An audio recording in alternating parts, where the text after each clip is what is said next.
Hi everyone, welcome back to our channel. So நான் இந்த channel புதுசாக create பண்ணியிருக்கேன். ப்ளீஸ் எனக்கு சப்போர்ட் பண்ணுங்கள்.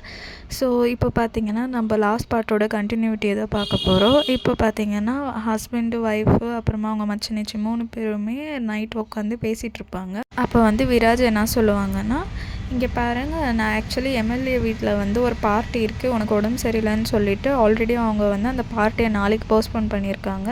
அதனால் நாளைக்கு ஷார்ப்பாக 5 மணிக்கு நீ, சியா, அப்புறமா நம்ம 3 பேருமே அங்கே போகிறோம். சரி, ஷார்ப்பாக 5 o'clock ரெடியாக இருக்கணும் அப்படின்னு சொல்லிட்டு போயிடுறா. இவங்க 2 பேருமே சரின்னு சொல்லி ஒத்துக்கிறாங்க. ஸோ மறுநாள் காலையிலேயே ஆகுது. இவன் வந்து ஒரு 5:20 எல்லாமே ரெடி ஆகிட்டுருப்பா. அப்புறமா சியாவை கூப்பிட்டப்போ சியா வந்து நான் ரெடி ஆகின்னு அப்படின்னு சொல்லுவாள். பட் ஆல்ரெடி ஒரு 10 to 15 minutes அவங்களுக்கு டைம் இருக்குது. சரி, இந்த கேப்பில் வந்து நம்ம வீடெல்லாம் கரெக்டாக இருக்கான்னு பார்த்துக்கலாம், இல்லைன்னா அதுக்கும் அவர் வந்து மூட் ஆஃப் ஆயிடுவார் அப்படின்னு சொல்லிட்டு இவள் எல்லாத்தையும் பார்த்துட்ருப்பா. பார்த்தா சாமானெல்லாம் ஒரு சில சாமானை வாஷ் பண்ணாமல் இருந்திருக்கோம். சரி, அதை எல்லாமே அவள் வாஷ் பண்ணி வச்சுருப்பா. அப்புறமா வந்து சியா கிட்டே கேட்பா, சீக்கிரம் ரெடி ஆகு, டைம் ஆகுது, அவர் வந்து டென்ஷன் ஆயிடுவாருன்னு. அப்போதே பார்த்து இந்த பொண்ணு வந்து ஒரு தவளையை பார்த்துருவா. அதை பார்த்துட்டு இவள் பயந்துட்டு விராஜுக்கு ரொம்ப பிடிச்ச ஒரு ஸ்டாச்சு இருக்கும் இல்லையா, அது வந்து டச் பண்ணாலே அவன் கோவப்படுவா. அதை வந்து இடித்து விட்டுறா. அது பார்த்தா ஒடிஞ்சிடுது. ஸோ இதை பார்த்துட்டு நம்ம ஹீரோயின் பயங்கரமாக ஷாக் ஆகிட்டு, ஐயோ இவன் சின்ன விஷயம்னாலே ரொம்ப பெருசாக பண்ணுவானே, இதில் வந்து இவ்வளோ பெரிய விஷயம், இவன் வந்து இந்த ஸ்டாச்சுவே ஒடிச்சிருக்கா, இப்போ அவன் வந்து என்ன பண்ணுவான்னு தெரியாது அப்படின்னு சொல்லிட்டு ரொம்ப பயந்துட்டுருப்பா. அந்த டைமில் பார்த்தாக்கா விராஜும் வந்துடுவாங்க. வீடியோ இவ ரொம்ப அலகோலமாக பண்ணி வச்சுருப்பா, பயந்து இங்கே இடிச்சு அங்கே இடிச்சு எல்லாத்தையும். அதுக்கப்புறமா இவ வந்து ஒரு ஃப்ளாஷ்பேக்கை நினைப்பா. அப்போ அதில் என்ன சொல்கிறானாமா, இப்போ வந்து அவன் ஒடிச்சிருப்பா இல்லையா ஒரு ஸ்டாச்சு, அந்த ஸ்டாச்சு வந்து அவனுக்கு ரொம்ப இம்பார்ட்டண்ட்டு. நீ எதே ரொம்ப நல்லா மெயின்டைன் பண்ணுறியோ இல்லையோ, இந்த ஸ்டாச்சுவை வந்து நீ ரொம்ப க்ளீனாக நீட்டாக வச்சுக்கணும், ஏன்னா இது எனக்கு ரொம்ப இம்பார்ட்டண்ட் அப்படின்னு சொல்லிகிட்ருப்பா.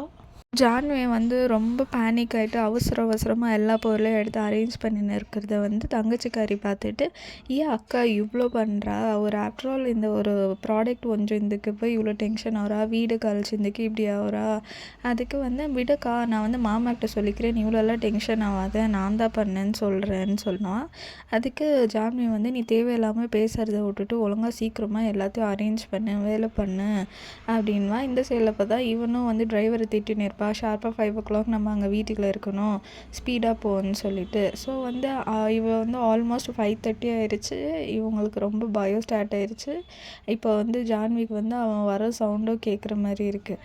அப்புறமா பார்த்தாக்கா பின்னாடி அவன் வந்திருப்பான். வந்து நின்றுட்டு என்னது இதுன்ற மாதிரி எல்லாம் பார்த்துருப்பா. சரி, அப்படியே அந்த ஸ்டாச்சுவெல்லாம் ஒடிஞ்சிருக்கோம் இல்லையா, அதையோ பார்த்து அவன் செம்ம டென்ஷன் ஆகிறா. பட் அவன் தங்கச்சி இருக்கனால இவன் ஏதோ ரியாக்ட் பண்ணிக்க மாட்டான். இவ பார்த்தா ஜான்வி பயங்கரமாக பயந்துட்டு ஒரு மாதிரி ரொம்ப பதட்டமாக நின்றுருப்பா. அப்போ வந்து விராஜ்க்கு ரொம்ப கூலாக, ஏம்மா பரவாயில்ல போட்டோ விடு, இதுக்கே நீ இவ்வளோ டென்ஷன் ஆகுற, இது இல்லைன்னா என்ன, நம்ம வேறு ஒன்று வாங்கிக்கலாம் அப்படின்னு சொல்லுவாள். அப்போ வந்து தங்கச்சி சொல்லுவாள், நான் ஆல்ரெடி இதை தான் மாமா சொல்லிட்டேன், அக்கா தான் ரொம்ப வந்து பயந்து இந்த மாதிரி ஃபுல் வீட்டை இழுத்து போட்டு க்ளீன் பண்ணின்னு இருக்கா, ரொம்ப பயந்துட்டா அப்படின்னு சொல்லிட்டு இவ சொல்லுவாள். அதுக்கு சரி நீங்கள் வந்து எதுவும் கவலைப்படாதீங்க, வாங்க நம்ம 2 பேரும் 3 பேரும் போயிட்டு ரெடி ஆகிட்டு கிளம்பலாம். அதுக்கப்புறமா விராஜ் என்ன சொல்லுவான்னா, ஜான்வி நீ போய் ரெடி ஆகு, இங்கே பேலன்ஸ் என்னென்ன வேலை இருக்கோ அதை நானும் சியாவோ பார்த்துக்குறோம், நீ போய் ட்ரெஸ் எல்லாம் சேஞ்ச் பண்ணிக்கோ அப்படின்னு சொல்லுவாள். அதுக்கப்புறமா 3 பேருமே ட்ரெஸ் எல்லாம் மறுபடியும் சேஞ்ச் பண்ணிவிட்டு வந்து இருப்பாங்க. அந்த டைமுன்னு பார்த்தாக்கா இவன் சடனாக அந்த நாயை பாப்பா, பிகினிங்கில் கட்டி போட்டு வச்சுருப்பா இல்லையா அந்த நாயை, அதுக்கிட்ட போய் கேட்பா, இங்கே பாரு நீங்கள் இருக்க, அந்த தவளை எப்படி உள்ளே வந்துச்சு, நீ வந்து பார்த்துக்கிற லட்சணம் இதுதாவான்னு சொல்லிட்டு அந்த நாயை கூட விட்டு வைக்கல, அவங்கிட்ட கூட போய் அவள் வந்து கேட்டுட்ருப்பா. அதுக்கப்புறமா வாட்ச்மேனுங்களெல்லாம் கூப்பிட்டுட்டு, இந்த நாய்க்கு வந்து எவ்வளோ டைம் நீங்கள் சாப்பாடு போடுறீங்க ஒரு நாளைக்குன்னு கேட்குறப்ப வாட்ச்மேன் சொல்லுவார், நாங்கள் வந்து 5 டைம் நல்லா சாப்பாடு போடுறோம், அது வந்து நல்லா ஹெல்த்தியாக இருக்கணும்னு சொல்லிட்டுன்னு. அதுக்கே நீங்கள் வெறும் சாப்பாடு போட்டு அதை ஒரு மாதிரி டம் மாதிரி பண்ணி வச்சிட்டிங்க, அதனால தான் அதோட டியூட்டியை அது சரியாக பார்க்கல, ஸோ இனிமேல் வந்து அதுக்கு வெறும் 2 வேளை தான் நீங்கள் சாப்பாடு போடணும் அப்படின்னு சொல்லிட்டு அந்த வாட்ச்மேன்கிட்ட நாய்க்கு இப்படி பண்ணணும்னு சொல்லிட்டு அவள் ஆர்டர் போட்டுட்ருப்பா. அதுக்கப்புறமா சரின்னு சொல்லி இதெல்லாம் பேசி டிஸ்கஸ் பண்ணிவிட்டு இவங்கள பார்ட்டிக்கு கிளம்பிடுவாங்க. 3 பேருமே பார்ட்டிக்கு போயிட்டுருப்பாங்க. அந்த டைமில் வந்து எம்எல்ஏலாம் வந்து இவங்ககிட்ட பேசுவாங்க. ரொம்ப சாஃப்டாக தான் ஹேண்டில் பண்ணியிருப்பான். அப்புறமா அவங்க எல்லாரையும் டான்ஸ் ஆட சொல்லுவாங்க. இவனும் வந்து ஒய்ஃபை ப்ரப்போஸ் பண்ணுற விதமாக அந்த மாதிரி ஒரு ஸ்டைலில் வந்துட்டு டான்ஸ் ஆட கூடுவா. அதுக்கப்புறமா ஒரு மாதிரி ரொமான்டிக் ஃபீலில் 2 பேருமே டான்ஸ் ஆடிட்டு அதே மாதிரி கொஞ்சம் என்ஜாய்டாக இருப்பாள். சரி அப்போ தான் நம்ம ஜான்வி கண்லேயும் இவனை வந்து அவ்வளோ லவ் பண்ணுறோன்றதெல்லாம் காட்டியிருப்பாங்க. இவங்க 2 பேரும் இந்த மாதிரி டான்ஸ் ஆடுறத பார்த்துட்டு அவங்க தங்கச்சி வந்து எங்கள் அக்காவும் மாமாவும் எவ்வளோ க்யூட்டாக இருக்காங்க, எவ்வளோ நல்ல கப்புள்ஸ் இல்லையான்னு சொல்கிறப்ப பின்னாடியிலேருந்து ஒரு வாய்ஸ் வந்து ஆமாம் அவங்க அக்காவும் மாமாவும் ரியலாகவே க்யூட்டு தான் அப்படின்னு சொல்கிறாங்க. பட் இவர் வேறு யாரும் இல்லை, ஜான்வி கூட படித்த காலேஜ் மேட் ஆக்சுவலி. அதுக்கப்புறமா சரின்ட்டு இந்த டான்ஸ் காம்படிஷன் எல்லாம் முடிஞ்சிடுது. அதுக்கப்புறமா அந்த எம்எல்ஏ மறுபடியும் போயிட்டு இப்போ வந்து சிங்கிங் காம்படிஷன் வச்சுக்கலாம் அப்படின்னு சொல்லிட்டு இப்போ பாடுறது வேறு யாருமே இல்லை, விராஜ் ரோப்ராயலோட ஒய்ஃப் தான் இப்போ வந்து நம்மளுக்கு பாட போகிறாங்க அப்படின்னு சொல்லுவாள்.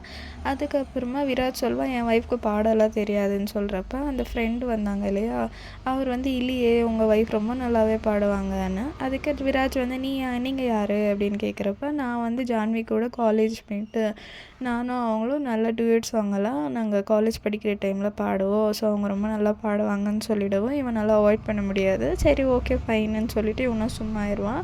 அந்த டைமில் வந்து ஜான்வி வந்து அவங்களோட ஹஸ்பண்டை நினச்சி அவள் வந்து ஒரு பாட்டு பாடிட்டு இருப்பாள்.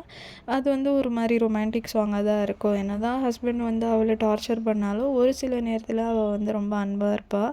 அதுக்கு அதெல்லாம் நினச்சி பார்த்துட்டு ஹஸ்பண்ட்காக இவள் வந்து ஒரு பாட்டு பாடுவாள். பட் அவனுக்கு அது எப்படி போர்ட்ரேட் ஆகும்னா, ஏன்னா என் ஒய்ஃப் வந்து வேறு யார் கூடயோ ஒருத்தவங்க கூட நின்றுட்டு டூயட் சாங் அந்த மாதிரி ரொமான்டிக்கான ஒரு சாங் பாடிட்டுருக்கானே அப்படின்னு சொல்லிட்டு அவன் மேலே பயங்கரமாக இவனுக்கு கடுப்பாயிரும். ஸோ அந்த சைடில் பார்த்தா தங்கச்சி எல்லாருமே ரொம்ப ஹாப்பியாக இருப்பாங்க, எங்கள் அக்கா இவ்வளோ நல்லா பாட்டு பாடுறாங்களேன்னு சொல்லிட்டு.